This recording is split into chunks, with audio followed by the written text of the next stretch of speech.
Hello, welcome members. I'm Jess from the Aroid Society of Australia. Thank you for joining us for our first online presentation. We have a very exciting speaker lined up for you this evening. We're very excited tonight to present our guest speaker, Siddharth Naveenachandran, for our amazing topic, Aroid Cultivar.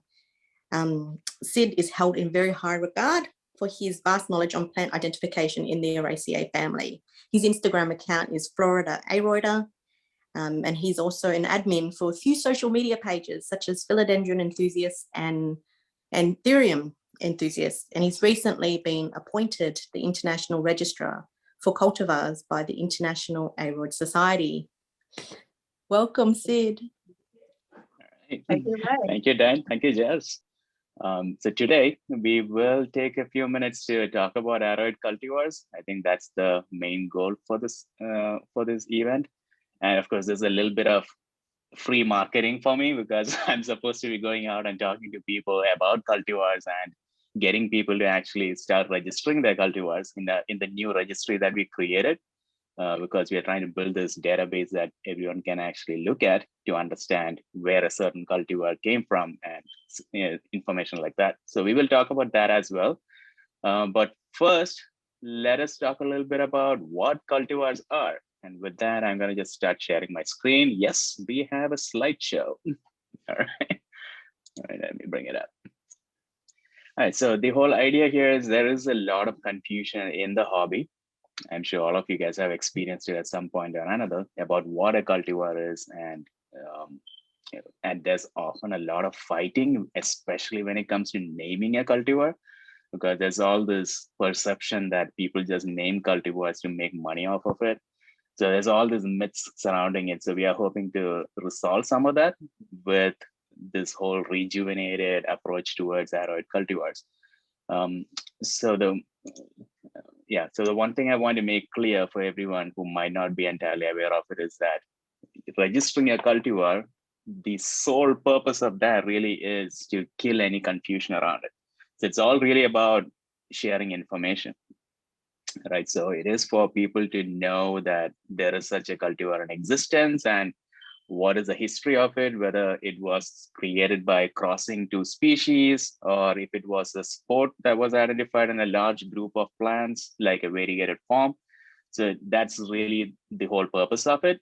And just so that we can refer to that plant in a way that everyone understands it, we give it a name. That's really all that there is to it.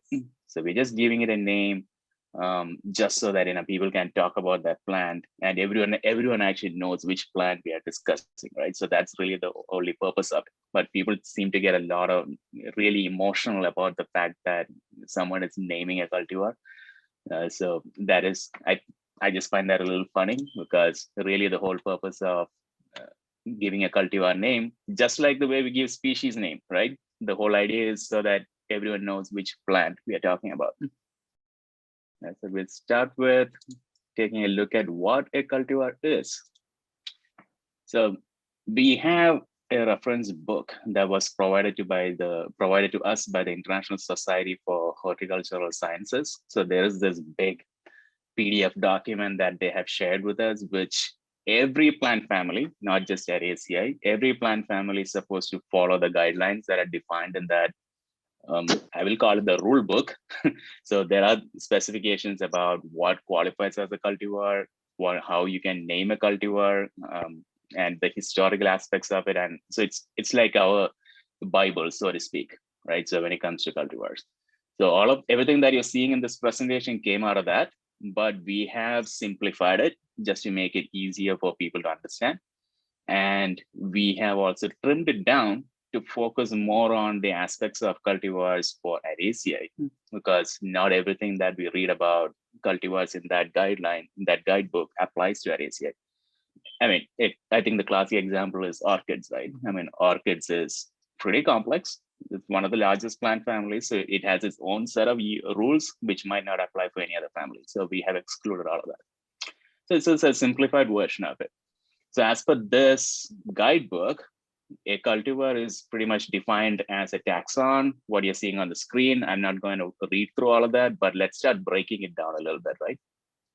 So some of the keywords that you're seeing here is that it is a taxon, it is an assemblage of plants, and it has been selected for particular characteristics, right? And then it should remain distinct, uniform, stable, all of that good stuff. So let's look at what each of these actually mean. So a taxon here means that it's a group of organisms that form a unit. So that's just what a taxon is. And this is used even when we are discussing species. So even when you are talking about a species name, let's say like Philodendron goldii, right? So that's referred to as a taxon. So this is just a group of organisms. Then assemblage of plants. I think this is one of the most important aspects of a cultivar, because the whole idea is that we cannot call a single plant a cultivar. It has to be a group of plants.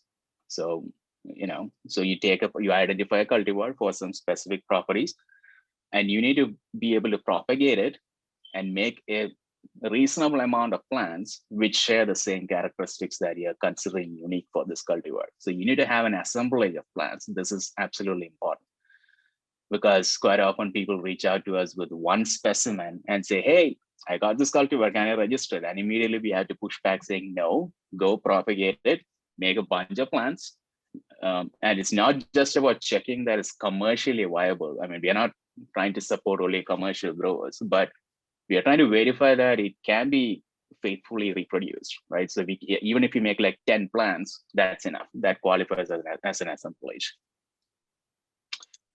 All right, then particular character or combination of characters. So the whole idea is that it can be one single characteristic, or it can be a combination of characteristics. So quite often it might be something just as simple as, hey, the leaf is variegated, or the leaf is a certain color, or the leaf is deformed in a certain way, right? So it could be any of that, or it could be the growth habit. This one is more clumping. There's certain species is known to be a climber, but this particular cultivar is clumping, or it pops a lot. So it actually has a lot of other basal branching going on, meaning it's not just one growth head. There are multiple growth heads that are coming out of it, or it could be a different color. So if you look at the anthurium, the floral anthurium industry, pretty much every cultivar there is mostly defined by the characteristics of the bloom, where various colors of it, the size of the spathe, how long it lasts. So there are various characteristics of the flower which can be considered too. Or it could even be a combination of all of these. Quite often it's not just one characteristic. So if you look at, let's say, Philodendron Rio, it's pretty hot in the community right now. So if you look at that plant, there is a variegation part of it. There's just a stripe in the middle of the leaf. The leaf is elongated, so there's a little deformity going on in the leaf, and the stem is also deformed. Stem is all twisted up. So that's a combination of characteristics, not just one. So that's another important aspect of a cultivar. Next is it remains distinct. So this one is also important because it shouldn't be just one specimen. If you actually propagate it, it should continue to show those distinct characteristics. All right. And then it's uniform, meaning that the distinguishing characteristics are observable, and within reason, it is constant across the plant group that you're looking at. So we talked about an assemblage of plants. Let's say you made 10 plants of a certain cultivar that you're looking at. The characteristics that you're claiming to be unique for this cultivar should be within a range that you define for this cultivar, right? So because we're not saying it should be a carbon copies, it might not be exactly same. It can be within a range. I think the classic example that we can think about is the Philodendron Brazil. It is pretty popular in cultivation, the Brazil philodendron. So we usually know it as having a green leaf with a yellow stripe in the center, but that yellow stripe can also be light green or dark green. So if you look at the actual patent, the patent file for Brazil, you can see it's a range that they provided. They say that it goes from light green to yellow to dark green. So that is what we mean by, the characteristics being uniform within reason. So as long as you define that range, we are not looking for an exact match. Next is stable. Of course, it should be persistent. Shouldn't just appear once and disappear. But again, this is subjective, because if you are defining a cultivar just based on the emergent color of a new leaf, let's say this particular plant when it emerges, when a new leaf emerges, it's really, really red or even purple. We've seen some of those. But then eventually that leaf hardens off to dark green. Right? So we would still consider that stable if all of the new leaves that always come out, they come out red or purple, that is still considered stable. But it does not mean that particular characteristics will always be there, right? Because you're seeing it only when there's a new leaf that's emerging. And the last part of it is a propagated by appropriate means. So there are various types of propagation, and we usually talk about only asexual reproduction because when we have a cultivar or a spore identified, we can usually recreate that only by asexual reproduction. So that involves taking cuttings and rooting those cuttings separately, or you're air layering it. Air layering meaning there are various ways to do it depending on the type of the plant, but the classic way is to, especially with climbing plants, is to just wrap the node in sphagnum moss and let it root, and then you cut the plant and separate it. So that is one way of doing air layering. There are other ways like notching, but all of those are considered asexual reproduction. And then of course, tissue culture. This is more for a commercial plant. A hobbyist might not put something in tissue culture, but someone who is more commercial in nature might put it in tissue culture. That's also considered asexual reproduction. It's pretty much micro propagation at a massive scale. And then we should be talking about the regular sexual reproduction too from seed. But this is again subjective because it comes with the clause that the seedlings that are coming out of that sexual reproduction should remain true to the parent, right? So because every time you actually, especially with hybrids, I'm sure a lot of you already know this, especially with hybrids, if you if you make that same cross again, it's a high probability that the seedlings that come out of it might not match the plant that you're trying to consider as a cultivar. So that's why it's important that it needs to remain true to the parent cultivar. And quite often how people achieve this is they make a cross, they look at all of the seedlings that came out of it, they pick one that they really like, and then they probably continue to just self-pollinate that and see if the characteristics they're looking for is stable. So those are considered various generations. The first cross that you made is the F1 generation. And then you continue to self-pollinate that specific specimen and you create multiple generations of it. So each of those generations referred to as F2 or F3 or F4. So the further down the lineage that you go, that's usually when it starts to become more stable. But again, this is subjective because with hybrids, everything is up in the air, right? Because every time you cross, you never know what you're gonna get as part of the seedlings. So that's why this part of the statement is important, that it needs to remain true to the parent cultivar. I think that was fairly straightforward, though a lot of information. Any questions on this before we start going into some more detail about what are the accepted forms of a cultivar? I only had one question from one of the viewers asking, is the criteria very strict, besides the ones that you've mentioned? Does it get deeper? The conditions that I mentioned here, what you see on the screen, it is pretty strict. It is fairly strict. So when you actually submit a cultivar for registration, we will check for all of these criteria.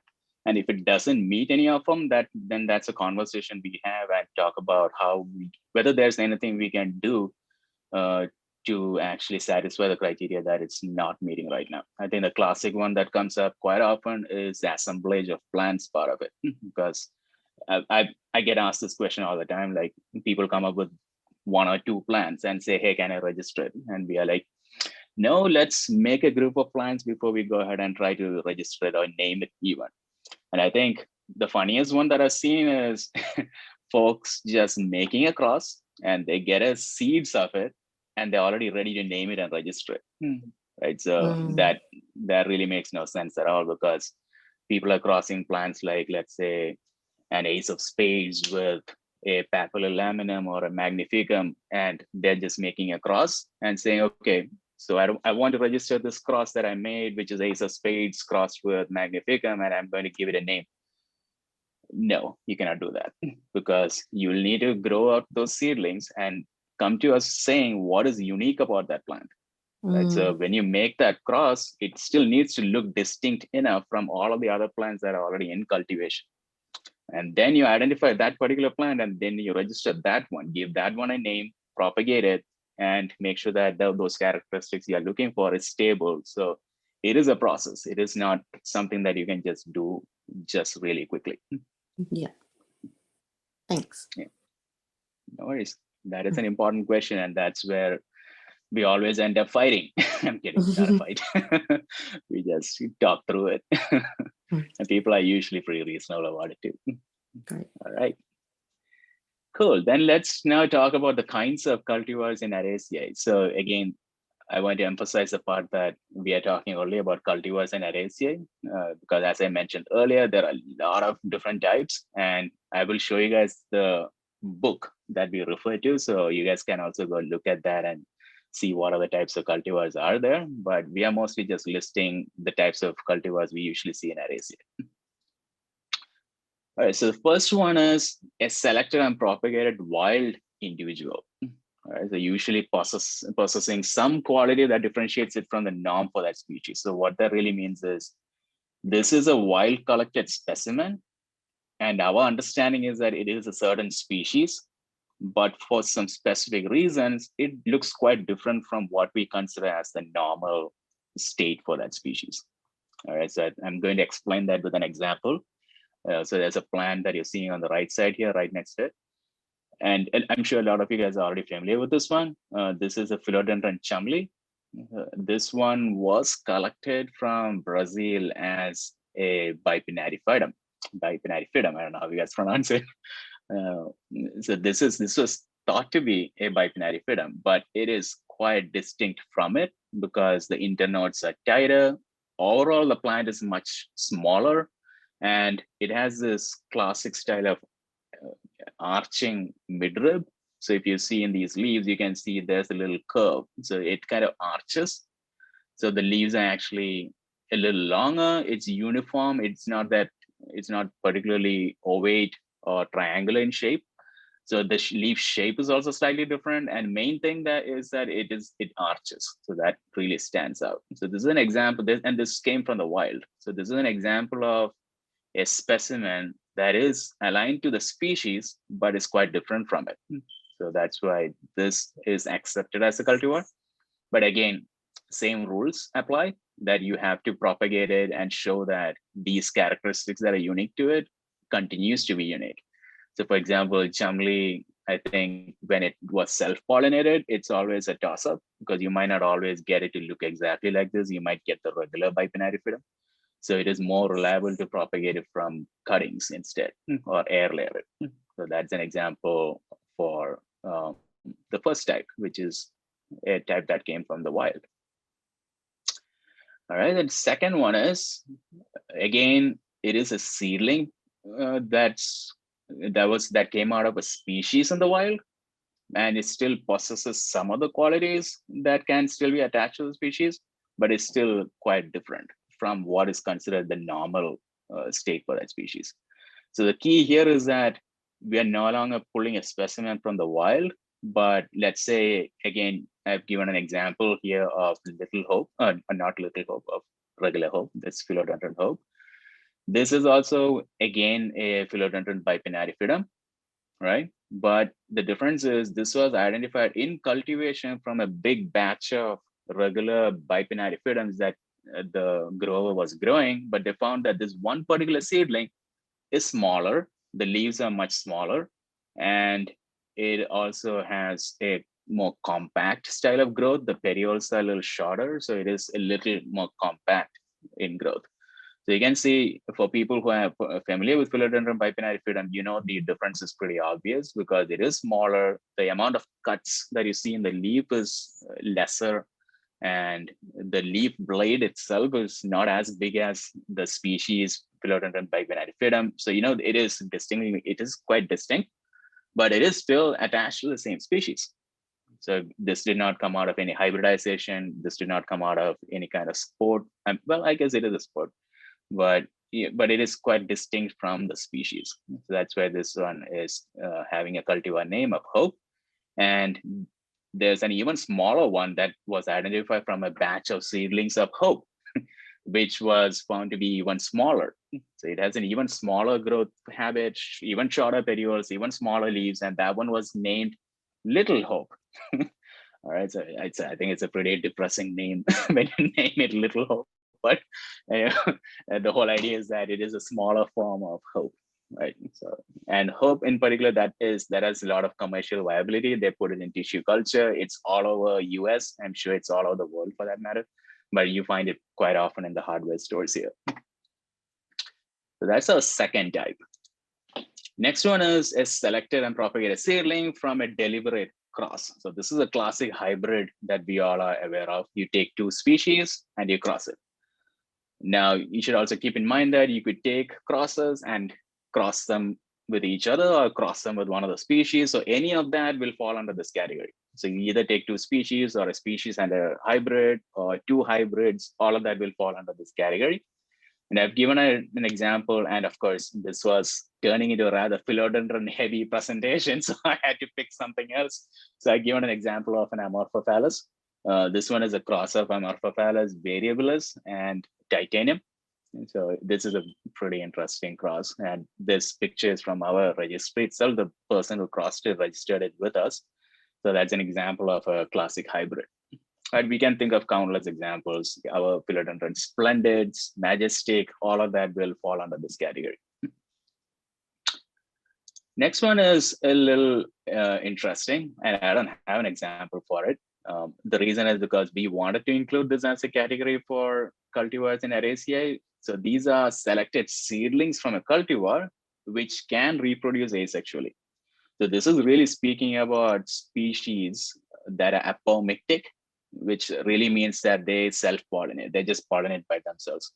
And of course, a classic example is probably Anthurium bakeri.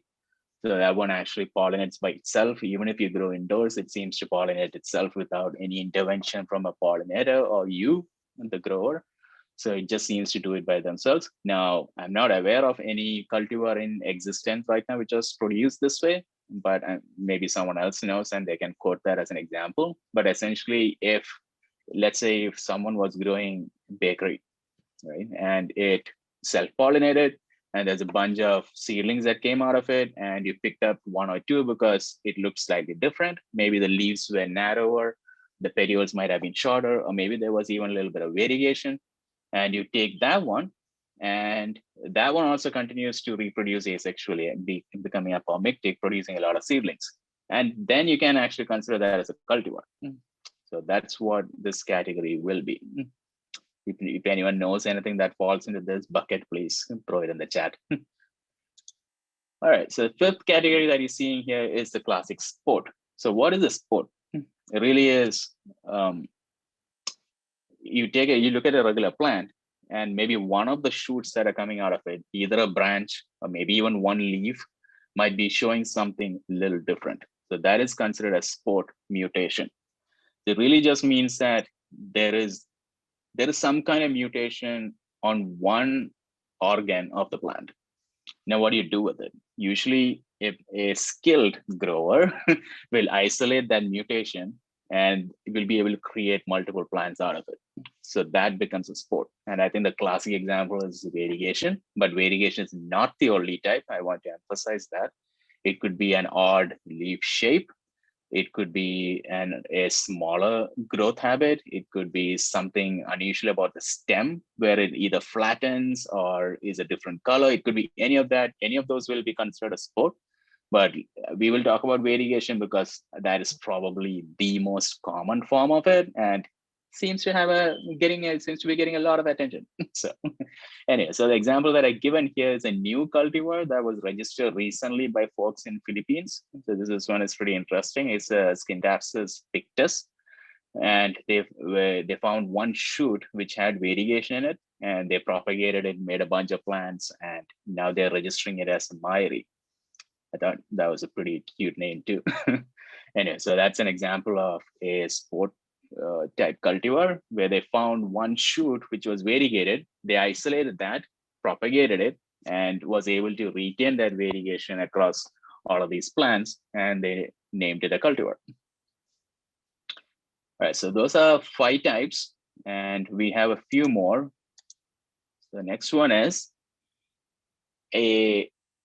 let's say, I mean, a lot of you might already know how the tissue culture process works, right? So someone identifies the plant, they feel like there's commercial viability to produce it in really large numbers, and it's put into tissue culture. And theoretically, you should be getting clones of the plant that you put in cultivation and put into tissue culture. So you should be getting perfectly identical plants that matches the plant, the parent plant that you put into tissue culture. So that's how it's supposed to work in theory.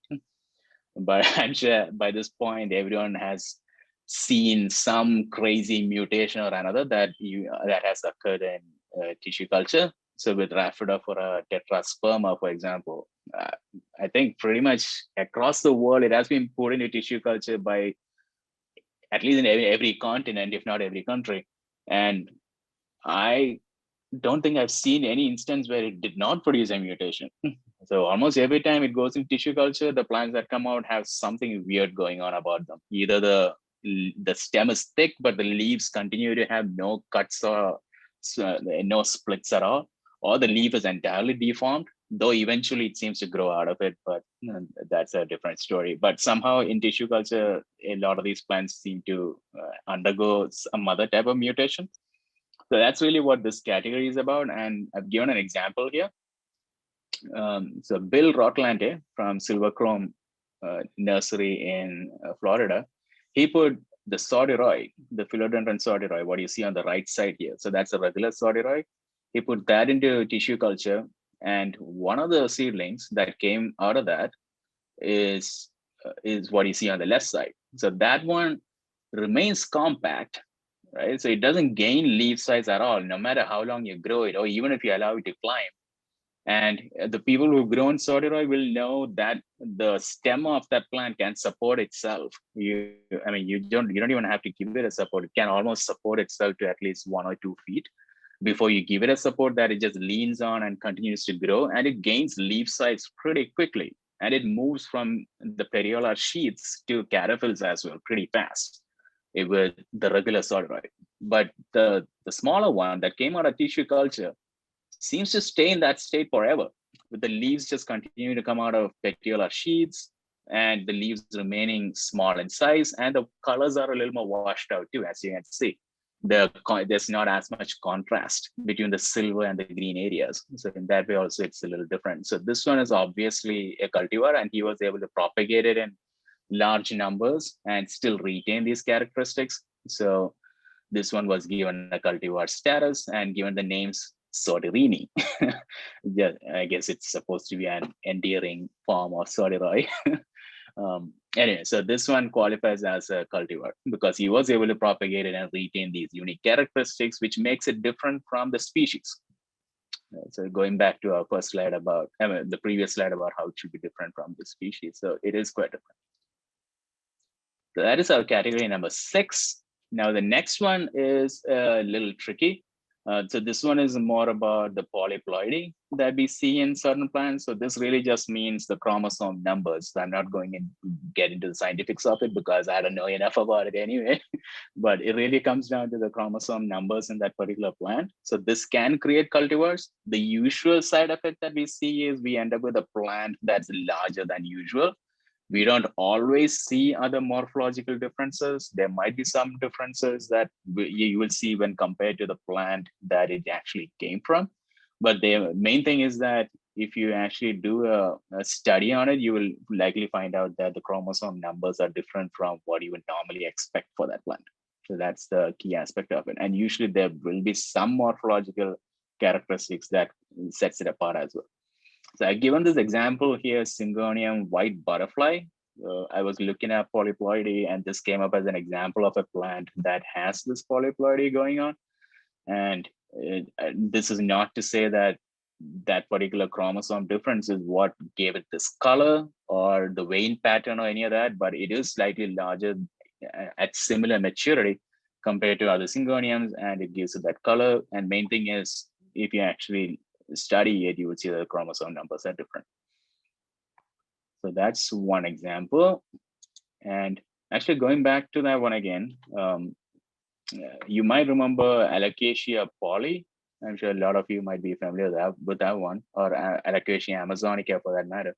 So Alocasia poly was actually given that name poly because it was thought to be a polyploid, though it eventually turned out that it's not. But it was given that name poly because it was thought they eventually thought that it was a polyploid of the plant that they were actually working with. That's why it was given that name, and that name kind of stuck. That was worth sharing. The last type of cultivars that we will look at are those that where we actually deliberately induced a genetic modification. So this is a mutation that we actually caused on a plant. And the example that I've shown here is the Philodendron frilly. You either love that name, or you hate it. I think it's a funny name, but I think it's pretty cool. But anyway, that's Philodendron frilly. This was created from Philodendron hederaceum, where oxycardia. So this is what we commonly call Philodendron scandens, one of its synonyms, the classic heart cleave Philodendron. So this one was treated in a lab with cesium, I think cesium 137. So they were gamma ray radiation that was actually applied to this plant, the regular species, Philodendron scandens. And what was produced was this plant with more lanceolate leaves. So what you see here with much narrower and relatively longer leaves. So even when it's attached and climbing, it seems to retain that shape and size. I mean, Philodendron scandens doesn't gain a lot of size that fast anyway. But the key aspect is that the leaves are much longer relative to the width. So that's the main unusual thing about this. And this one is a patented plant. And the picture that you see in here is from the patent as well. That is one example. There are other types of radiation that I've seen people use as well. The other one is cobalt. I think cobalt 67, if I remember the number right. But anyway, that's another type of radiation that people sometimes use to induce some kind of unusual behavior. So someone actually applied that to an epipremnum. I think it was a marble queen. They applied the radiation to it, and the plant that came out of that was all green. But the leaves were a little larger, thicker, and the internodes were shorter. But otherwise, it looks like a jade, the jade variety of Epipremnum aureum. But but that's the whole idea. So you can actually apply some type of radiation which causes this type of significant morphological differences that you see in some of these plants. All right, so those are all the common types of cultivars in Araceae, and there are other types, as like I was saying, and you can find a full list of it in the International Code of Nomenclature for Cultivated Plants, or what we just call the ICNCP. So anyone can actually go look it up online. It's a PDF, and we'll take a look at it shortly as well. Any questions? I know that was a lot of information. A lot of it you hopefully can relate with the examples that I provided, but does anyone have any questions? Sid, there was one question, and this one came from Kerry. Did hope come from a TC batching or a seedling batching? I believe hope came from seedling batching, Kerry. I think so, but I could be wrong. But the thing is that plant is not patented, so there's not a lot of documentation about it. But Little Hope came, it is patented, so that patent has a lot of information about how they produced it. But I believe Hope by itself, as far as I know, it came from just a batch of actual seeds from the species. We've got another question from Andrew. He's asking, does Sid think that it should be, and this is, I don't know if this is related to Hope or not, but do you think it should be Thematophyllum or Philodendron? Oh boy. Oh, that's a can of worms. Okay. I mean, if you ask my opinion, which I don't think really matters much because it should be the botanist who should be telling us. But based on the evidence that has been provided, my stance is that it is still Philodendron because I think it was too early to switch over to Thematophyllum. And I can give you some reasons for that. I'm not sure if the person who asked the question already has the background of it, but for people who are trying to keep up with it, it was in 2018 that the paper was actually published, which elevated Meconostigma, the subgenus under Philodendron. It elevated that to genus level, and they named it Thematophyllum. But in 2019, there was another paper that came out which challenged it. So in 2019, the paper that came out that challenged it, it said US did not look at enough samples to actually make such a significant change, because that's a genus level change, right? So it's a pretty significant change to do that. So before doing that, you should be doing a lot more molecular studies to substantiate it. And their other argument was that it doesn't really solve any taxonomic problem, because with that group of plants sitting under Philodendron, there is no taxonomic issues going on. So why would you want to make such a change and make it more complicated? And if you actually look under the whole Philodendron subgenus, is a little funny, because there is a three subgenera, right? So we got the Philodendron subgenus, we got the Pteromystium subgenus, and then we have Mechonostigma subgenus. Now, the funny thing is, Pteromystium and Mechonostigma are clearly defined. So there are definitive characteristics which define it. But the Philodendron subgenus is defined as lacking the characteristics of the other two subgenera. So it is kind of funny. So Philodendron doesn't have an identity of its own. So it's like, if it's not a Pteromystium and if it's not a Mechonostigma, then it's a Philodendron. So it's kind of hanging by it's an exclusion criteria. It's hanging by a thread, so to speak. So if you remove Mechonostigma from that equation by moving it to Tomatophyllum, that means the Philodendron subgenus is even less well defined. So that was another argument that was presented. So for all of those reasons, it just feels a little premature to do that.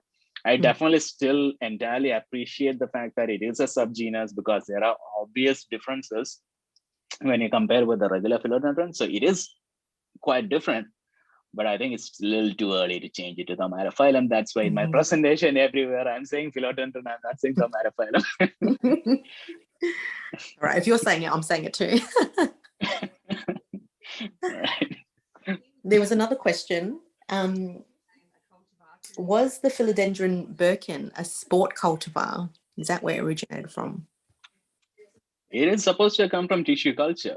From what I've been told is they actually found it in tissue culture in China, because there was a large batch of tissue cultures that they did for, I think, Rojo Congo specifically. I think that's where it came from. But if you ask me, I think that's probably not entirely true. I'm reasonably sure they did some kind of radiation treatment on it, like what we saw with the frilly filly, right? I'm reasonably sure they probably did some kind of radiation treatment, because Birkin has a lot of things going on for it. Right? Yeah, it's not a lot. It's not just that it is a smaller form. It has that dwarfism going on, and then there is variegation, and then there is the basal branching. So there's a lot of things going on in that plant, and everyone is comparing with the Rojo Congo, which is on the other hand much more stable and normal, right? It just grows like a normal plant. The leaves are big. It's a large growing plant. It doesn't branch like crazy. There is no variegation. So to go from that to what we know as Birkin, I don't think it was just a matter of something coming out of tissue culture. I feel like there was something a lot more done to it, and that's okay. I'm not saying that in a demeaning way at all, because that is okay. That is one of the ways in which we make new cultivars. It's just that, and some people don't even would like to disclose it, all of which is fine, because those might be trade secrets. So they don't have to disclose any of that, but it's just, since we are guessing as hobbyists, we are always curious how they made it. So if I were to say, I would say it was probably treated it was probably radiated with some type of mutation causing radiation, like a gamma ray. Interesting. Thanks for that. There's just one more question. With the naming of a new cultivar, can you choose any name, or is there a naming criteria? Oh, yes. The naming criteria is actually pretty exhaustive. There's a lot of specifications on what qualifies as a name, but I can give you some of the important ones. And if you stick to that, usually you're fine. So the number one criteria is that you cannot use a Latin name. All right. So you cannot go and give it a Latinized name. You cannot say something like, I would say even UPI for that matter, right? So UPI was originally registered as a cultivar named Yup, like named after Yup Moon and the person who actually found that plant. So it was actually registered as a cultivar named Yup, and we cannot name it UPI because that's Latinized. So that's one example. And second one, I'm sure a lot of people can appreciate is the Monstera deliciosa, the white variegated Monstera deliciosa. I think in the hobby, everyone calls it as Albo variegata, right? So, but Alba variegata cannot be registered as a cultivar name because it's Latinized.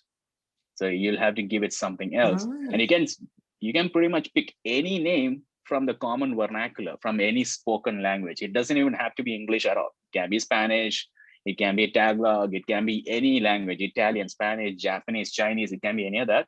But it might get written in English just so that everyone in the world can read it, because not everyone can read this native script. So it will get converted to transliterated, into English. It won't be translated, but it will be written in English so that people can actually read it the way it is supposed to be read. But otherwise, yeah, that's the main thing. It should be a name from a language that is spoken today, not. And this applies to any cultivar that was not registered before, I think, 1956. Since we are no longer in 1956, I don't think anyone needs to remember that date. So, just use a word, a name from a currently spoken language. That's the number one rule. And then it's mostly common sense rules, like don't give it any offensive name. Don't try to hide some silly stuff in there, which might offend people. So don't do stuff like that. And then there are other rules, like what words you can use and cannot use. So for example, you cannot use any of the typical taxonomic names, like a varietal. Like you cannot put VAR dot, because that is reserved for the actual species epithet, because we have things like Philodendron hedracium, var hedracium, right? So that var is registered, right? It's reserved for that. We cannot use that for a cultivar name. Or for that matter, SSP, because that is subspecies, so sub-SP. So you cannot use words like that. So there's some keywords like that. And you cannot use superlatives. So you cannot say things like more red or redder or largest flower. You cannot say stuff like that, because then if there's another cultivar that comes out tomorrow which has even an even larger flower, your previous cultivar name is just misleading at that point. So you're not really allowed to use superlatives like that, or the best or the most beautiful. You cannot say stuff like that. Right. So yeah, those are some of the rules, but in general it's pretty relaxed. So just be a normal person and name your plant something that you'll be proud to call it, and be known by. Don't give it anything questionable. Miguel was asking, are numbers allowed? Numbers is actually pretty tricky too, and I can probably pull up the actual guidelines on that. Numbers are allowed, but within a certain set of criteria. So I can look up that, Miguel, and share it with you. I'm sure you're thinking about 69686. I'm 100% sure you're thinking about that. I'm pretty sure he is. But yeah, I mean, I'll have to look into the exact specifications of that, Miguel. Great. Thanks, Sid. Sure. All right, cool. So we'll look at one more thing, so we talked about what are the accepted types of cultivars in our ACI, but now let's look at the unaccepted origins of a cultivar. The list is pretty short here. There are only two main things to look for. One is when we are looking at two really similar looking plants, we do not look at where that plant came from to give it a cultivar status. So let's talk about that a little more in detail. So what that really means is, if two plants look pretty similar, it doesn't matter who created it, where it came from, how it was created. None of those things really matter. If it looks similar at all stages of growth, then most likely you will have the same cultivar name. That's the whole point of it. And I've given the example of Evansii. This is Philodendron Evansii. It is a cross of Bipinnatifidum and Speciosum. And the reason I've given that as an example is because I'm reasonably sure this cross has been done multiple times in our lifetime, at least. So it is not just that one clone that exists in cultivation, as far as I can tell. I'm sure these two have been crossed multiple times.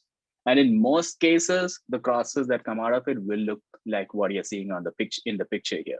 So it will be this big leaf, which you can easily identify with the speciosum. But it has these scalloped margins, what we call a sinuate margin, which is just slightly scalloped. It doesn't go that deep like a Bipinnatifidum, but it just has these scalloped margins that run the length of it. So this is a classic MNCI look. So now it doesn't matter if it is a clone of what was originally called MNCI, the cross that was made by growers in California. Even if someone else makes the same cross and it looks like this, it will continue to be called MNCI. And I'm sure there are plenty of examples of this too. In fact, for that matter, I think people often discuss about whether there are multiple forms of Philodendron Golden Dragon or Philodendron Majestic or Philodendron Splendid. So there are these discussions that are constantly going on saying, hey, are there different forms of it? Is it possible that the siblings of the original cross were also introduced to cultivation? It's highly possible, but if it looks pretty similar, they will all be considered the same cultivar. They're not going to get different names. So that is the whole point of this first statement. The second one is that I'm sure people will start laughing when they see that example itself. But the whole idea here is that the characteristics that you're considering as unique for that cultivar, it needs to be, it should be there always without you having to do anything to keep that particular characteristic, right? So the example that I given here is the pink Congo.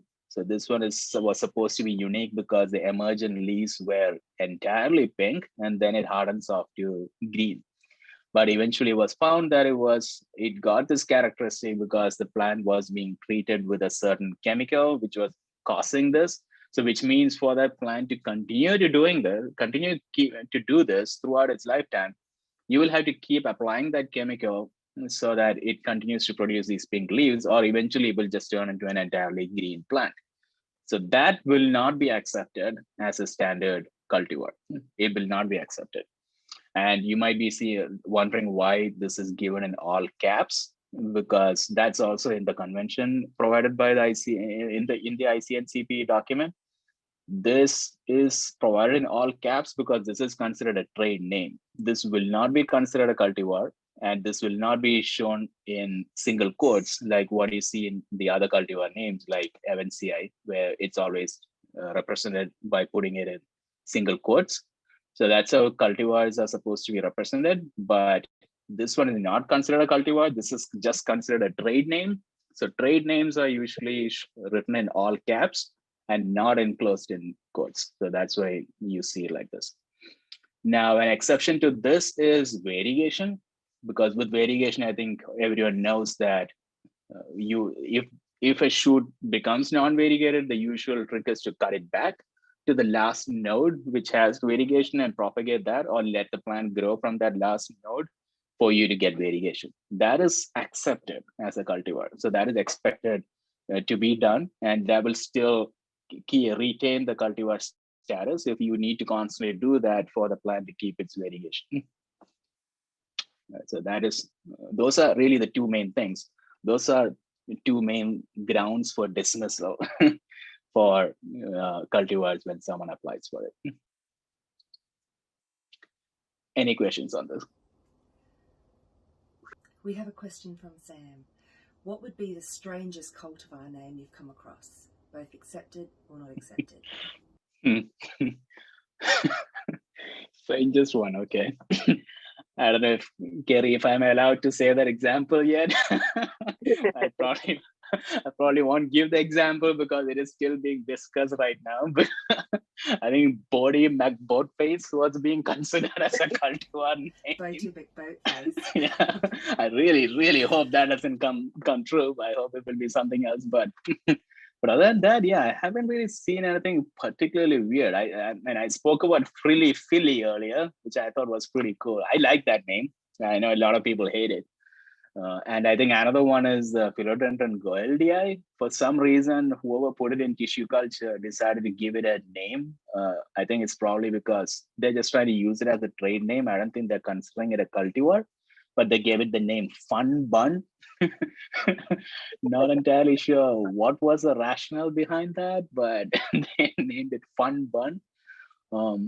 Yeah, I think those are some of the strangest names. And of course, there was one particularly offensive name which came from Southeast Asia, but that was a cultural thing more than anything else, because there was the dark form of Plowmanii, Philodendron plowmania, which they identified, but that cultivar has not been accepted yet because we are still looking at it to see if it's a valid cultivar to begin with. Because if it is just influenced by culture, by the growth culture, like if you give it brighter light, if it's no longer dark, then we cannot accept it as a cultivar. So they're still looking at it.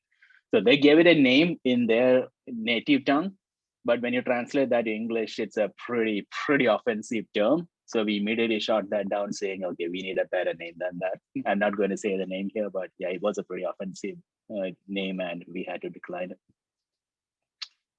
Not a lot of exciting examples, I'm sorry. Any other questions? Questions. Okay, I think there was somebody asked if the Philodendron Birkin was a sport. That's right. Yeah, I think that's the one we spoke about earlier. I mean, I guess it can be considered a sport if it was identified from a single shoot of a Rojo Congo, but that doesn't look like that's how that plant was created. So it is likely not a sport because it was likely created deliberately in a lab, I believe, through possible radiation or some other genetic modification mechanism. I don't know all of the tricks that are used in the trade. So I don't think that one can be considered a sport, because for something to be considered a sport, it should really come out of a regular normal mother plant. The mother plant itself can be a cultivar, of course, or it can be a species, but the sport term refers to one shoot of it which looks different from the rest of the plant, like the variegation example that we constantly seem to be using. Or let's look at another example. Let's look at the alocasia, what is sold as shock treatment or triangularis. Neither of those are registered as far as I know. I'm still working through that. But if you're familiar with that plant, you would know that particular plant has these, it is a cultivar of cucullata, if I remember right.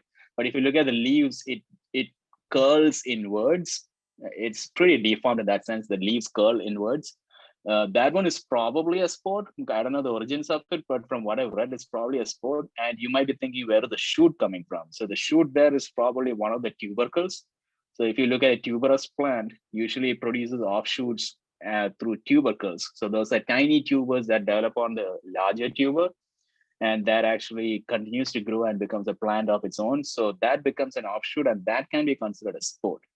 But when we talk about Birkin, as far as I know, it was not a sport. I think it was created deliberately, yes, separate from the mother plant. Do you know any philodendrons that are currently in the process of being registered?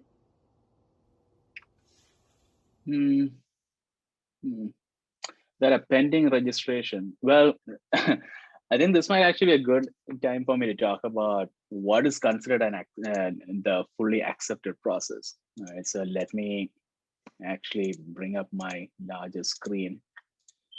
All right, let's share.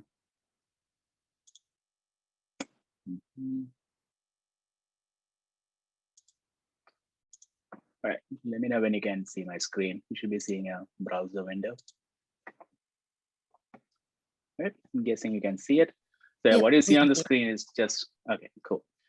All right, so let me show you what is considered, and let me just walk you through the process, so to speak.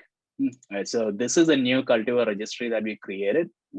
It is fairly straightforward. It's just aroidcultivars.org. So if you go in here and if you go to the gallery, you will see that there are two flags here, accepted versus established, right? So if I just click on accepted, it just shows all the plants that we have currently accepted, but it's not established yet. So let me show you an example, and I will explain to you what the difference is. Let me actually show you this one. We talked a lot about this on the IAS page the last couple of days. So this one's a Monstera Burl Marxist flame. So you can see there are two flags here saying accepted yes and established no. So it is good for us to understand the difference. So accepted yes just means that after you submitted a cultivar to us, we look at it to confirm if it has met all of the criteria that makes it a cultivar, that the name is accurate, that that really checks all the boxes, all of those things that we spoke about in the last hour or so. If it meets all of that criteria, then we mark it as accepted. So which means this cultivar is accepted by the cultivar registration team. Now it is still not fully established. So as per the code, for a cultivar to be fully established, it needs to be published officially, right? So it needs to be published. In fact, it actually says it should be published in paper, not just online. They actually say it should be printed, but we are trying to get around that at this point because everything is online and everyone deals with PDFs. So we are working around that. But anyway, so the whole point is that it should be published. That's when a cultivar becomes established. So this one will get established only when we eventually publish this in Aroidiana. So that's our plan for us to publish cultivars. We are planning on publishing it in the magazine, in the publication Aroidiana. So that's when it finally becomes established. So I just want to talk about that too. So that's where the notes here says accepted pending publication. So what this really means is no one can really go out and claim this as a cultivar quite yet, though people do, and we are not going to stop them, but it's not entirely valid until it's actually established. All right, so I just wanted to touch upon that. And the reason I brought that up is because to answer your question, when we are reviewing these cultivars that are submitted for our review, we will leave the accepted as no. So that means we are still reviewing it. So let me go in there and see if there are any for Philodendron. It doesn't come to my mind immediately. So maybe there isn't any. Oh, yeah, actually, yeah, all of these are accepted right now. What you see on the screen, that's the Paraiso Verde. So that has been there in cultivation for, I think, 2 or 3 years at this point, but this is not established yet. It has been accepted because it meets all the criteria. Same thing for all of these others, Soderini, Splendid, and I'm still working through them, by the way. So I'm still actually working through all of them. So you'll continue to see more cultivars being added here, like Majestic needs to be added in here. We already have Splendid and all of the other crosses that we have been creating in the last few years. So this one is new. Again, this one everyone's already familiar with, Philodendron Rio. This is a fairly relatively new cultivar in the hobby, but we have already accepted it because it has been proven that it is a stable cultivar. So this one is just pending publication. So that is an example to answer your earlier question of something that is in the pipeline. But you can always come in here and just filter for anything to see what is new in the Philodendron world. You can just come in here, filter for Philodendron, just check the accepted box, but that will also include established, but at least it will show you all of the Philodendron cultivars that are in the pipeline. Hey, if anything, this is a call out to all of you guys to come in here and submit all of the awesome hybrids that you guys have been created. I think Australians in particular have been a big source of unusual hybrids and cultivars being introduced in the hobby. I don't want to get into how we're going to get it out of Australia, but but at least you guys have a lot of good ones that I think needs to be formally registered and shared with the rest of the world. Just so that we know about all the cool stuff that you guys have. So then we can register them and then they can be recognized around the world. Because I've heard of a few Anthurium crosses here that have been named that, and then I've seen over in America, other people have started calling them the same name, and it's like catching on and spreading around. So it's something that needs to go through the registry, right? Yeah, and it is honestly really super straightforward to submit a cultivar. You just need to create an account in here. Go to submit cultivar. If you look at that form, it's really straightforward. You just specify the genus, the cultivar, some background of what the name means, a bunch of checkboxes, all of which are really straightforward questions, things that we just spoke about, like whether it has been propagated, maintaining its characteristics, who originated it, who named it, whether it's a hybrid form or sport, what type of cultivar it is. And it's fairly straightforward. You just use plain English. You don't have to use any fancy terms, any of that. In fact, we discourage it. Just use plain English and explain what each of these characteristics are. And this field is probably the most important, the distinguishing characteristics. And we always highly encourage comparing that plant with a plant that already exists, which you think it matches the closest. We always highly encourage that because that is what we want to know. to see whether there is something that looks like this already. And if there is, then how is this one different? We want to know that, but even more importantly, for the general public to know what to look for when they're trying to identify a specific cultivar, right? So we need to help the crowd here. So we need to provide more information in here, and that sets it apart. And then just 5 pictures. So it's just a full plant, the leaf blade, the petioles and stem, and bloom and fruits. The bloom and fruits are not that important for a lot of the you commonly grown Araceae, but if you look at plants like some varieties of Anthurium, the bloom is really important. The bloom is everything. Or it could be some variety of Amorphophallus, for which the bloom is everything, right? That's one of the biggest deals for them. Or it might even be the fruit, because it might have a blue colored fruit. So you might want to emphasize that. But if it's really only about the, like a philodendron, if it's just only about the leaves and the stems and stuff, you can just keep uploading additional pictures under this. It doesn't have to be the bloom or fruits. Just provide more pictures. The more pictures, the better. So it's pretty straightforward in that sense. And you can always look at other examples that already exist if you want to know how to provide certain details, like this one right here. This was submitted recently. This is from Australia, right? Anthurium Hines. You can see all how the details were entered here and all the pictures that have been uploaded as well. So you can look at these examples just to know how you should actually make an entry. And again, if you don't know the seed parent or the pollen parent, or if you don't want to disclose it, that's all absolutely fine. You can just say unknown or not disclosed, or whatever is the reason, if you don't want to share it, because not a lot of hybridizers are particularly crazy about disclosing exactly how they made that cross, because they like to keep it a secret, and that's okay. No one's compelling you to disclose it.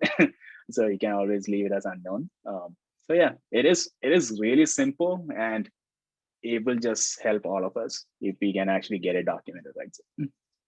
So that actually leads to a question that Andy asked regarding that. Can we still submit for a hybrid, for a cultivar, if we don't know the parents?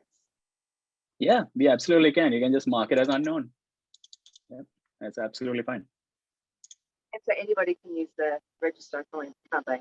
Mm-hmm. Absolutely. In fact, I'm going to say something right now, which I don't know what will happen because of it.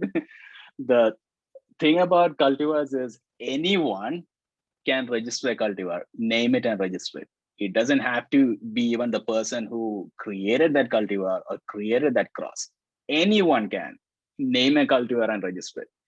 Because one thing you got to remember is this cultivar registration has no commercial impact at all. This is not going to give you a license, exclusive license that only you can sell it or any of that. It's not providing you any legal protection whatsoever. The only purpose of this is for us to self-police. And as a community, we maintain good records of all the plants we are creating within the community. That's the only purpose of this. So don't get too worked up if someone comes in here and registers a cultivar of a plant, of a hybrid that was created decades ago by someone who the community loved. Because I've seen that happen sometimes. I'm going to give the example of Splendid, for example, right? Philodendron Splendid that was created right there in Australia, right? And it was only recently named. When you think about the plant, it's been there for years at this point, but it was only recently named and published by people in the community. And that's absolutely fine. And only thing we ask is, but again, this is not a rule. Only thing we ask is to be respectful, right? So to be respectful to the person who originally created it, you can name it after that person, or at least ensure you mention it in the description of the cultivar that this came from so-and-so who created it, who was an important person, like right here. There's a lot of there's a lot of good text here talking about the person who actually made this cross. So that way you can be respectful. Or if the plant actually came from somewhere else altogether, like this example of the Monstera that we looked at, right? So if you go to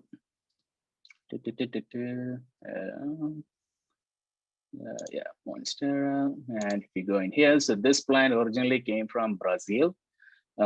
Well, it came from the collection of Roberto Burle Marx. So it came from his private collection, right? And he collected it probably from Central America or Mexico. So now we're talking about Brazil as well as Central Americans and Mexicans. All of those people actually involved in introducing this plant to cultivation. Now, people who are not from there cannot just go in there and just give it a name and register, right? Because that's not entirely respectful. But again, not a rule. We cannot stop someone from doing that. If someone does it, we cannot decline it because it's not against the rule, but be respectful, right? So if you're going to do that, involve the people who actually involved in this plant. Like if they introduced it, or if it's from their native area, and if they have an interest in this plant, something that they are proud of, involve them in that conversation and ask them how they want it to be named. So that's really what happened with this plant. We actually talked to a bunch of Brazilian growers. We talked to actual Aroid botanists who were studying this specific plants, who have recently published about it. We involved all of them in that conversation and saying, okay, let's name this, because there's a lot of confusion around it. People are calling it all kinds of silly names. So let's give it a proper name. So what should we do? So one person said, okay, we should respect the fact that it was Burl Marx who introduced this to cultivation. All right, that's a good input. Let's do that. Someone else said, okay, it looks like a flame. In juvenile leaves, it looks like a flame. So we are taking in inputs from the Brazilian growers and others who are interested in this plant. Okay, that's great. So how do you want to name it? Should we give it a Portuguese name? This was an actual discussion. We actually said, should we give it a Portuguese name because it is from Brazil? But they themselves said, no, let's give it a more universal name. Let's actually give it a more universal name that everyone understands. So we went with flame because it looks like a flame. We initially were named it Chama do Brazil, so it was supposed to mean Brazilian flame, but the Brazilians themselves said, well, the plant is not from Brazil, so we cannot say it's Brazil's flame. The plant is actually from Central America, Mexico, but it is from Burl Marx's collection, so we named it Burl Marx's flame, and everyone agreed to it, so it was a big conversation. So that's just a respectful way of doing it, but again, I want to emphasize that no one is saying you should do it that way. But it's just we being respectful to each other. Another example is Paraíso Verde. Again, that's actually the name of the nursery in Brazil where this plant originally came from. So it was actually just named Paraíso Verde, but it just means green paradise. But we left it as Paraíso Verde because that was the actual name of the nursery that introduced this plant. So on and so forth. So we just be respectful when you're naming it, that's all. Yeah. I mean, we do have a lot of cultivars that need to be named here. I know that a lot of tomatophyllums or cetalobum, a lot of tomatophyllum or philodendrons we have named as butts hybrids around here. We've got a few butts hybrids that were made by a gentleman years ago, and they're around. Things like that would be fun to get some names. Definitely. Yeah. In some cases, names also get changed, right? Like the Jerry Horn, the Philodendron Jerry Horn. It was actually created by Jerry Horn, but he named it Ecuador. He gave it the name of Ecuador and he introduced it to cultivation. But people themselves were like, yeah, no, Jerry, we are naming this one after you. So everyone started calling it Jerry Horn, and now that's the accepted cultivar name. So those are actually good stories, right? So we are actually going above and beyond in recognizing the person who actually introduced it. And he's done a lot for the community, so it completely deserved it. Yeah. So a lot of examples like that. Bob C, Philodendron Bob C is another one. That's such a brilliant hybrid. He never disclosed how he created it, but he also never named it. So again, the person who introduced it to cultivation in a larger number, it was introduced by Brian Williams. He named it Bob C because it's named after the person who actually created it. So, so that's just the way the community works. It's not all about me, right? It's about the plant, the people. So that's the way it is. Didn't mean to sound sappy, but it is a sticky topic. Well, thank you very much. I don't know if anybody has any more questions. Any more questions? Just to show you how much fun it is to go through the code, this is a PDF document, 200 pages of code that we need to review to make sure cultivars are compliant. I turned it into a picture slideshow. Be thankful, people. But yeah, see, like the whole chapter on naming plants, the whole chapter that describes it. And anyone can download it. The link is right there in our website too. So if you go to Cultivar Info, learn about cultivars, you scroll to the bottom, there's even a link to the actual PDF file. So everything that we spoke about today, it's all in the website too. And you have an Instagram for Cultivar Registers as well, don't you? Yes, we do. And So, that links to the website? yeah, right there. It's the same thing. It's the same website that's on the Instagram page.